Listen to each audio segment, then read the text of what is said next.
Hi guys, welcome back to episode 5 of my Cozy Cardigans podcast. My name's Melanie, also known as Cozy Cardigans on Instagram and on Ravelry. So if you guys want to connect with me on those, I have coffee.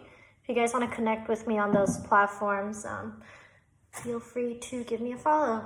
So yeah, it's already been a week, guys. So, should I tell you guys what this podcast is about? So I'm a knitter, I am also a weaver, and I also love to spin yarn, and I do sometimes dabble in sewing, but not so much. Not as much as I want to, but you only have so many hours in the day. So, this week flew by really fast. I still don't have that much to show you. I wish I had, I always expect myself to just have this mountain of stuff to show you guys, and then I don't. And then I kind of gather everything together right before I start to film, and then I kind of get worried because there isn't that much, but we will make do. So for finished object, I only have one. So I finished my husband's beanie. It looks a little short here, but that's because he likes to roll it up. Let me unroll it real quick. So this is the actual length of the beanie. It's a 1x1 rib, just like a simple 1x1 rib beanie. And I used a yarn, the yarn is a Black Welsh Mountain wool. Don't remember, sorry guys. I will make sure to put everything below in the down bar if you guys want to take a look. But yeah, so just like a simple beanie. Again, 1x1 rib. It's he was looking for a naturally black color, and a lot of you guys have given me so many recommendations. Thank you so much. I am looking into every single one. I'm kind of leaning towards the Rosa Pomar. I don't remember which yarn line though. Bruska, maybe. Anyways, one of that company's yarns is like a true black, so I'm gonna look into that. But as of now, he has this one, and this is it's kind of hard to tell. Maybe it's easier to see, but it's like this very dark brown color. So not like a true black, like my hair is much blacker than this. So it's not a true black, but it's like this gritty dark brown, and he really likes it. It's not the softest, but it's also apparently, according to him, not the scratchiest either. The first beanie that I made for him was made out of Petit Lambswool by Biches. It's something in French. Words will be down below. I don't want to butcher it, but it's the Petit Lambswool, and I knit his first beanie. It's like a mustard color out of that one, and that one was kind of itchy apparently, but this one feels scratchier in my hands, but apparently when he wears it, he says he doesn't really mind. So yeah, and this yarn I got from a UK company, so I had to pay shipping, custom shipping for it and everything, because I thought it was gonna be true black, but it wasn't. But not a loss. I still have a bit left over. Not sure what to do with it because it's not enough to make another beanie. It's too scratchy to make socks out of, so I'm not sure what to do with that. But yeah, maybe I'll make myself a beanie. I don't have to make it as big as his. His is kind of huge. So yeah, this is the only finished object I have this week. The reason why that is because I have been working on my knitting pattern. So this is the body of the pattern. Here's the texture. So the Fiber Co. kindly helped me with yarn support for this project, or this pattern. So they had me choose 2 different colors because I've said this before, but for my sweater pattern, I'm going to have 2 different neckline options and also 2 different sleeve options. So that makes 4 different sweaters in one pattern. But I'll be knitting one sweater with the crew neck option and the standard sleeve option. So with regular decreasing, just like a classic sleeve. And then I'm using this purple one for the scoop / boat neck. It'll be kind of like this type of wider neck option with also a bell sleeve. So not like this, but it's gonna have no decreasing, and then you're just gonna cast off. So it just makes this really nice bell shape. So this will be like the more classic looking sweater. And then this will be like the one with the bell sleeves and the scoop neck. So this, and the yarn, guys, is so nice. I think it is perfect for this pattern. Look at that. Oh no. Pulled out some of the stitches. But anyways, look at that stitch definition, guys. They look nice. I love the texture when you kind of back away from it. Looks good close up, but when you're just like walking around and stuff and you see it from far away, I think that looks really good. But yeah, so I'm knitting up it's knit. I originally wrote it top down, but it kind of makes more sense because of this stitch pattern to knit it bottom up, and then split for the sleeves, knit the front and the back separate, and then connect it together, and then knit the sleeves, and then you'll be done. So I think that just makes more sense. So I'm just switching it to that side. I am knitting both at the same time, just because I feel like once I finish one sweater, I won't have the willpower to make another same sweater. I think I'll definitely have, instead of second sock syndrome, I'll have a second sweater syndrome. So, and also the body is exactly the same. The only things different are the sleeves and the neckline, so might as well just do it at the same time. So yeah, so this is pretty much all I've been working on. I feel like if I had one sweater, I would have been done by already. Like, it's like one body amount already, but since I'm knitting 2 at the same time, it's going half the speed, which honestly I'm not complaining about. This yarn is so fun to knit with. It's seriously such a joy to be able to work with this yarn. So yeah, I'm working on that, writing that up. Again, I kind of talked about it in the last episode, but I will be doing a call for test knitters mid-February. I'll put the little paragraph of information, little quick pieces of information down below, but I do have an email if you want to email me with your like Instagram handle and your Ravelry handle, so I could check you guys out, and so that I could keep you in mind when I do send out the call for test knitters. That would be great.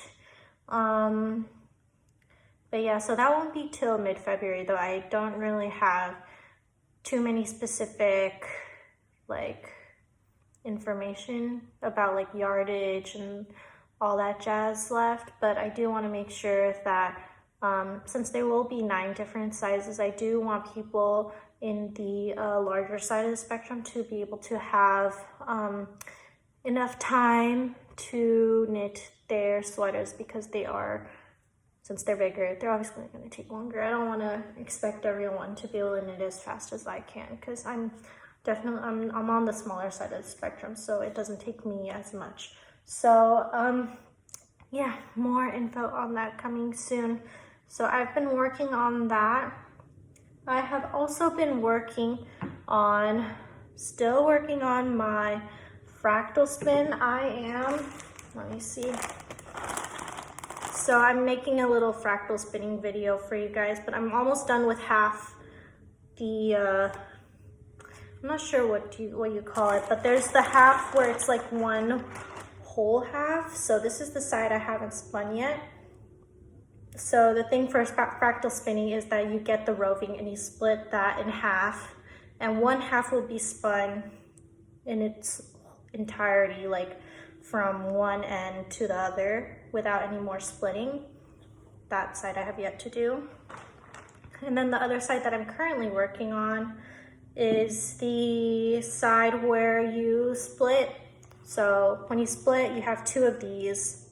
You set one aside and then you split the other half further. So this is pretty much, I change it up because it's so thin that it kind of just tangles up on its own if I don't. So I have two more little parts to spin up onto here. Then I'll be done with this half, and then I can move on to just spinning this half, applying it, and then it'll be done. So I've just been kind of using this as like a little palette cleanser in between knitting these guys. Not that it's definitely not boring or anything, and I definitely don't need to have a palette cleanser, but it is nice to move your hands a different way and work on a different craft. Because since I do have like a due date for those sweaters, it's kind of nice to be able to just chill, take a chill pill and just spin. So yeah, that is still going on, slowly working my way through. The colors look so good. I'm not sure if you could see, but there's like bits of like that dark red. It's gonna look so good applied together, I already know. And also because I was like so happy with this one, and I also had a friend give me a gift card on Etsy, so I decided to go back to their shop. This is the, oh, I should have said what it was. This is the Three Waters Farm in the colorway Time Stood Still. This is the fractal spin that I'm working on, and it's 80% Merino, 20% Tussah Silk. Super soft, really nice. It feels so good when you spin it. It just, so good. So anyways, I had that and I was so happy with it that, and honestly, I love all their colorways. Like I wish I could buy every single one. And also they have a lot of different base options, so it's really nice to be able to just try one out. So that's what I decided to do. So I got this guy, Three Waters Farm again, big fan. And this is the Bright Synopsis colorway in the 100% Fin Wool. And I've never worked with Fin Wool before. Let me open this up to show you. But it's feeling real good. It's like a more, let me see. Since this is like a merino and silk blend, it's definitely, I'm not sure if you could tell, but in person, this is definitely more like, not shinier, but it does reflect light in a different way than with the 100% Fin Wool. But still really soft and nice and woolly and big and squishy. I love the colors in here. What I'm planning to do, what I have in mind, is to kind of separate out these brighter parts, these yellow, orange, maybe even the blue. So like this little section here and this little end here, and spin that separately from this segment of like grays and greens and, oh, I guess a little bit of blues. And then this end here, hoping that that kind of evens out like weight wise. And then I could have one ply as like the, not duller colors, but like these cooler tones, and then one ply be the brighter tones, and then have them be a 2-ply, and then it'll just be, and I love barber pulling. I know some people don't like it, but I love it. And so I think that'll be the best way to get that barber pulling effect, to make sure that all the unlike colors are together, because wouldn't it look really nice to just like a little sneak peek of what it would look like if you did intertwine these two colors together, but like blue and orange, or like the yellow, this yellow with the gray, or even the green. I think that'll look really good. So 2-ply barber pulling is what I have in mind for this. Yeah, probably just gonna make socks out of all this stuff. And you know, I didn't realize that I really do like working with color till I started spinning yarn, because as you can see, like neutral, I mean, not really neutral, but like it's a muted purple. So I definitely gravitate more towards more neutral colors, and then like purples, darker gemstone colors, just because my wardrobe is kind of geared more towards that side of the spectrum. But when it comes to spinning, it's just totally different. It's just more fun to have more colors. And even though I know that, you know, I probably wouldn't wear a sweater with, you know, this kind of fractal yarn, I totally wear socks with it. I mean, it's not going to be that showy, you know. I'm probably going to be wearing pants or something with it, with the shoes. So I mean, it's just a nice way to like express my colorful side, even when I don't really wear colorful things. And just like sock yarns in general, like this is something that I showed last week, but like these like self-striping yarns from Tiny Human Knits, like probably wouldn't wear a sweater like this, but definitely would love socks in this striping colorway. This is the Done Her Knit Rainbow, by the way. I got it.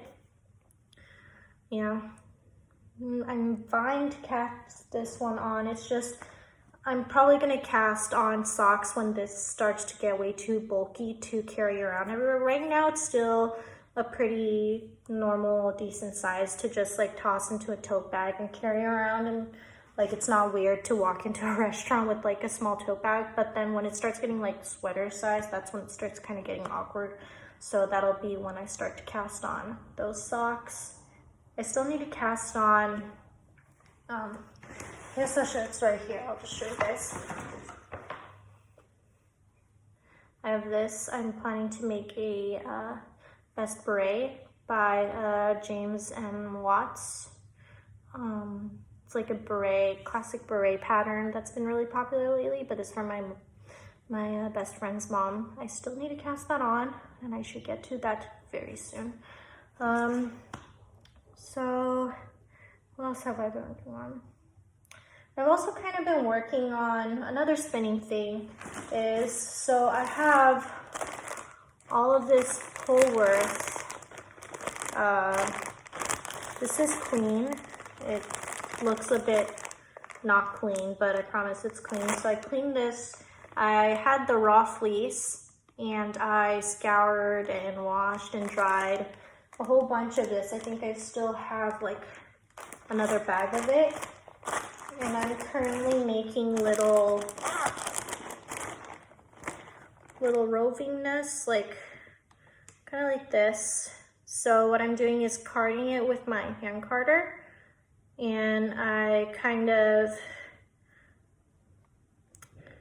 make a little roving out of it. So it's not like a true, I want to have the fibers like aligned as well as possible, like kind of like if you would have, if you used a hand comb.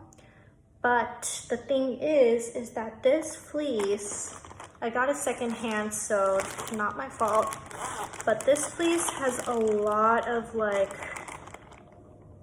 I don't know how to explain it. I'm trying to find, so it looks fine like in person. There's a lot of like sticks in here that I have to clean out, so I've been like slowly going through everything and cleaning out the little stick pieces. But there's also these like, maybe this one doesn't have as much. There's also these spots where like the staple, like it's like this short, is that what you call second cuts? I'm not sure, But yeah, they have these little nubby, little short pieces that kind of get stuck in the combs when I try to like comb it out, and it just does not work. So because of, and I could technically kind of throw those parts away, but that significantly decreases the amount of wool I have, just because there's not a lot of long, like good staple length fiber in here. A lot of it is those little nubby pieces or like kind of medium pieces, and there's a lot of sticks. So I've been having to use my hand carder so that I could just card everything out to make these little guys. Not that it's bad or anything. Actually, I think I have some spun up. Let me show you guys. But yeah, it's just these little pieces. But so what I do is I use the hand carder instead of rolling. So once you card, you usually, say if this is the carder, like this rectangle, you usually roll the fiber upwards, so that the fiber is like perpendicular when you spin it, if that makes sense. But I've been rolling it like left to right or right to left, so like this way versus like up and down. That way they stay as straight as possible, so like not at all like combing it, but like almost like combing it in a way, so like not as woolly when I spin it, if that makes sense. But I mean, I think it's still pretty woolly. Let me just show you what I mean.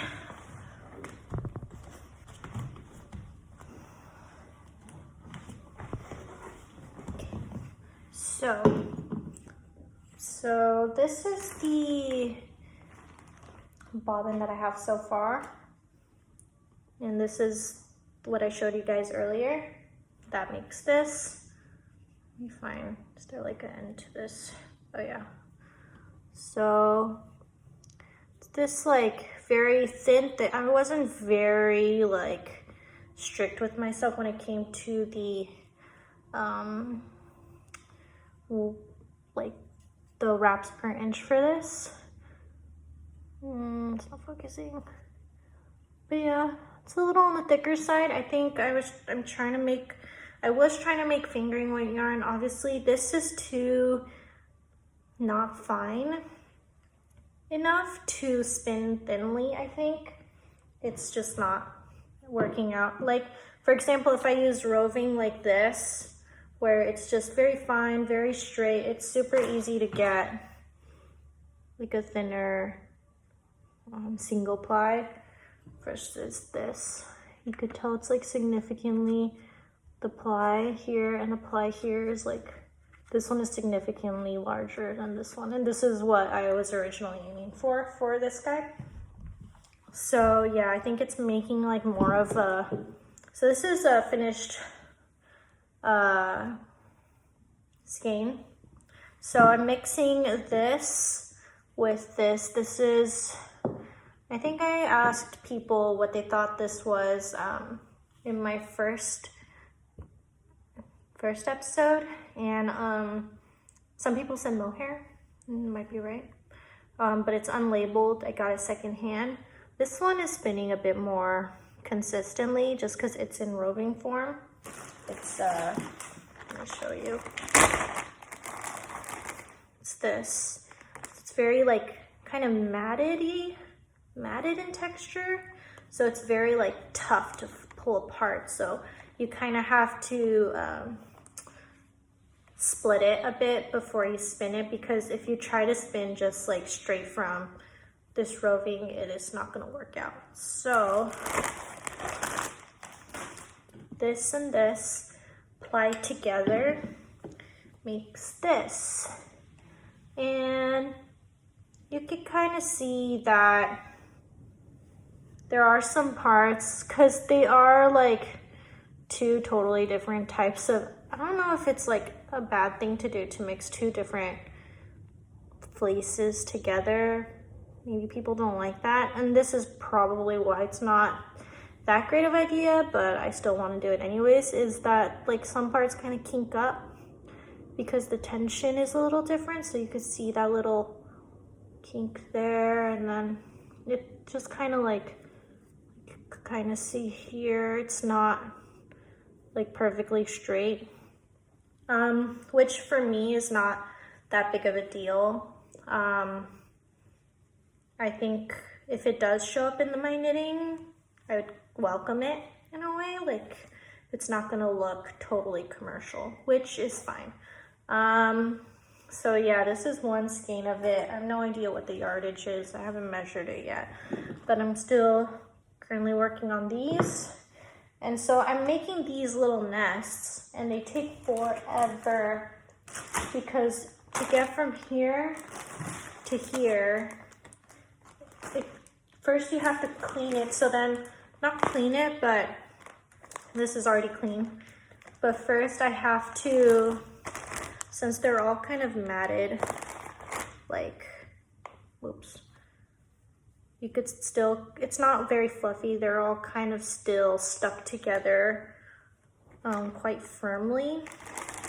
You kind of have to pry apart the pieces, and as you do that, a lot of the dirt and a lot of the sticks kind of fall out at the same time, but that takes a little while because, well, for this one it wasn't very, even though I washed it to get all the like the oils out and everything, they're still, I don't think they're very clean sheep in general. Like, they're still like, I found a dead bug in here once, and I mean, I'm not that squeamish, so it's fine. But so from here I have to kind of pry it apart, make it fluffy, make sure all those gross stuff, sticks, bugs, whatever is out, and then it makes these little fluffy clouds. So this is like the next step.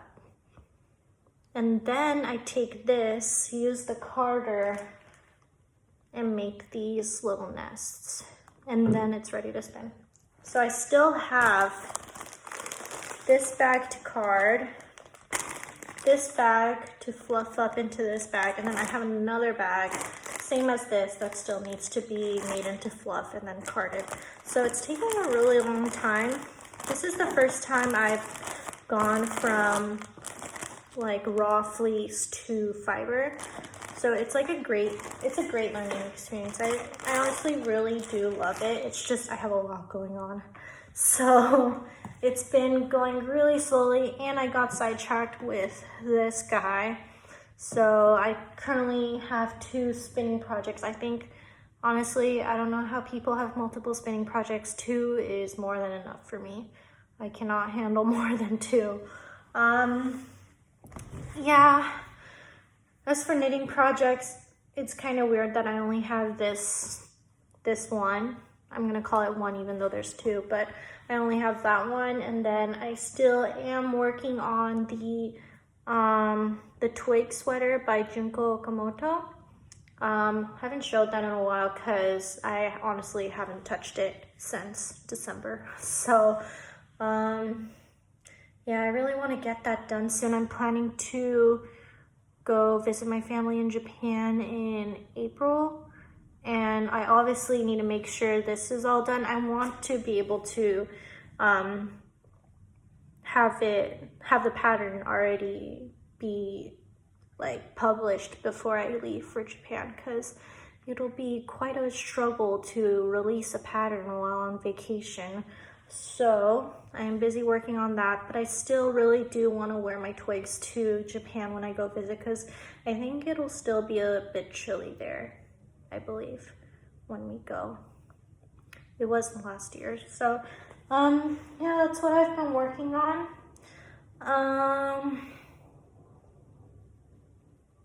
Yeah, I think that's it.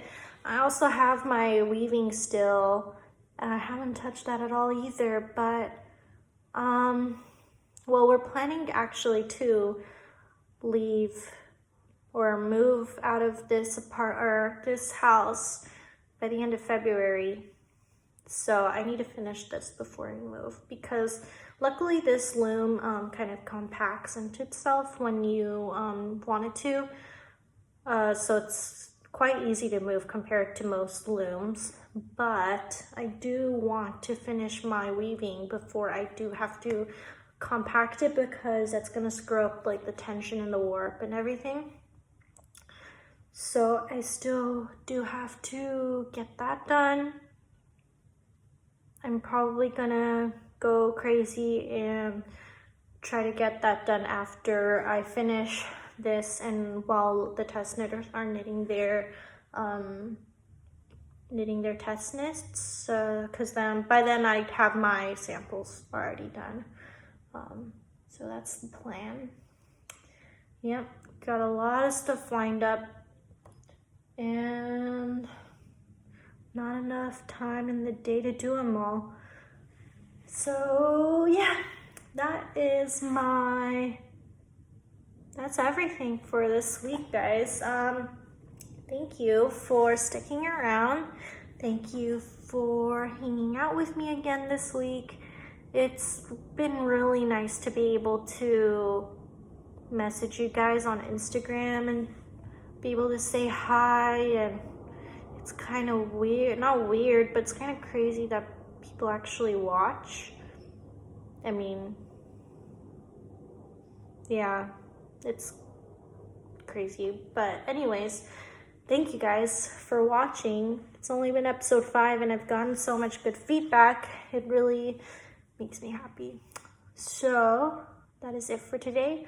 Again, you can find me on Instagram and Ravelry as Cozy Cardigans, and all of my projects are up on Ravelry, so if you do have any questions about it, you can check that out, or if your question is not answered there, just message me. I will be happy to answer. Yeah, thank you guys for hanging out with me. That's it. Thanks. See you next week.